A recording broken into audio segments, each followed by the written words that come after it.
Bonjour à vous. Véritable héros de la philosophie moderne, pour reprendre l'expression de Hegel, sorte de philosophe mousquetaire aussi, René Descartes a très tôt l'ambition de refonder la science sur des bases indubitables, sur des certitudes absolues. Convaincu que la philosophie est une et qu'elle inclut la science et la sagesse, le souhait de Descartes dans le domaine pratique est de parvenir à bâtir une véritable science de la morale, une sagesse suprême qui consisterait en la parfaite connaissance de toutes les choses que l'être humain peut savoir. Mais à l'époque où il rédige le discours de la méthode, en 1637, si Descartes a déconstruit les savoirs antérieurs en pointant leur caractère douteux, il n'a pas encore rebâti l'édifice des connaissances sur la base des principes qu'il s'est fixés. Or, si je peux suspendre mon jugement sur le plan spéculatif, si le doute méthodique est bénéfique en ce qui concerne la connaissance théorique, il en va tout autrement sur le plan pratique. Car la vie est là, et elle n'attend pas, et vivre, c'est agir. Quotidiennement, je vais devoir agir, faire des choix, prendre des décisions, et l'action s'accommode mal de l'hésitation et du doute. Alors, comment agir? Comment décider? Comment choisir alors que je ne sais pas avec certitude ce qui est juste et bien?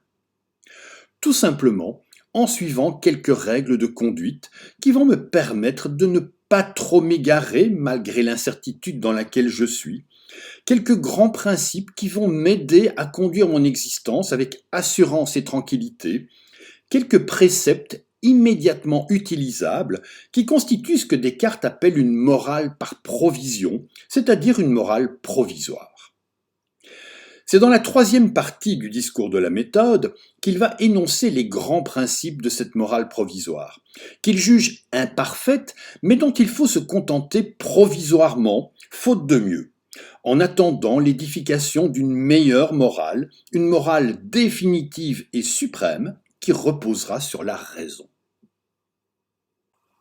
La première règle préconise que je me conforme aux lois et coutumes de mon pays, ainsi qu'aux enseignements de ma religion. Ça ne signifie pas que les lois et coutumes de mon pays sont nécessairement meilleures que celles des autres pays, mais ce sont les conventions auxquelles je me trouve géographiquement lié. Ce sont celles qui ont été adoptées par la société dans laquelle je vis, celles qui sont reconnues par les plus sages et les plus éclairés des hommes, celles enfin qui concernent les gens que je côtoie tous les jours.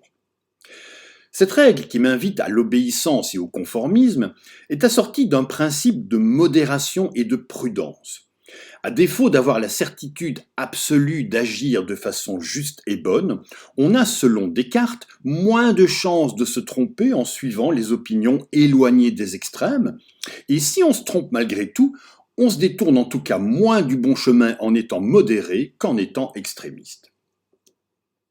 La deuxième règle recommande que je sois le plus ferme et le plus résolu possible dans mes actions.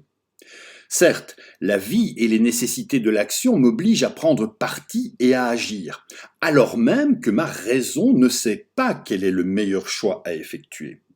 Par conséquent, quand je pose une action, je ne peux évidemment pas avoir la certitude que mon choix est le meilleur. Je ne peux pas avoir l'assurance de faire toujours ce qui est juste et bon. Mais même si le choix que j'effectue reste douteux, l'important, c'est que je me tienne fermement à ma décision. Je dois garder le cap.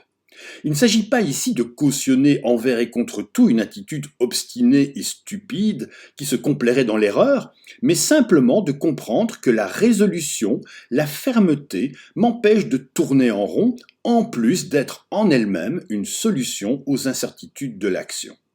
Le but, ici, c'est d'éviter d'errer indéfiniment en changeant sans cesse de comportement ou d'attitude. Pour reprendre l'exemple donné par Descartes lui-même, si je me promène en forêt et que je me perds, ma raison ne sait pas quel est le meilleur sentier à suivre, mais elle sait quand même que si je change sans cesse de direction, je ne trouverai jamais d'issue, sauf miracle ou gigantesque coup de chance. Par contre, si je choisis de marcher tout droit dans une direction quelle qu'elle soit, je sais que je finirai logiquement par sortir de la forêt, quand bien même ce chemin serait le plus long. Peut-être n'arriverai-je pas là où je souhaitais arriver, mais au moins arriverai-je quelque part. La troisième règle, d'inspiration stoïcienne, exige que je change mes désirs plutôt que l'ordre du monde. Il n'est pas question de changer à tout prix l'ordre du monde, car c'est quelque chose qui ne dépend pas de moi. Il est question de se connaître et de se changer soi-même. Il est question de changer mes désirs, car eux dépendent de moi. Mais changer mes désirs ne signifie pas nécessairement renoncer à tout désir. Ça veut dire simplement régler mes désirs en jugeant de ce qui est en mon pouvoir. En d'autres termes, quand je ne peux pas transformer la réalité afin qu'elle s'accorde à mes désirs, je dois adapter mes désirs à la réalité.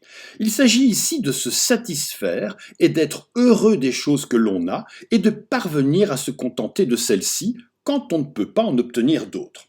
Je n'ai de pouvoir qu'à l'égard de mes propres pensées, à l'égard de mes désirs, de mes passions, mais ce pouvoir est infini. J'ai le pouvoir de maîtrise sur moi-même.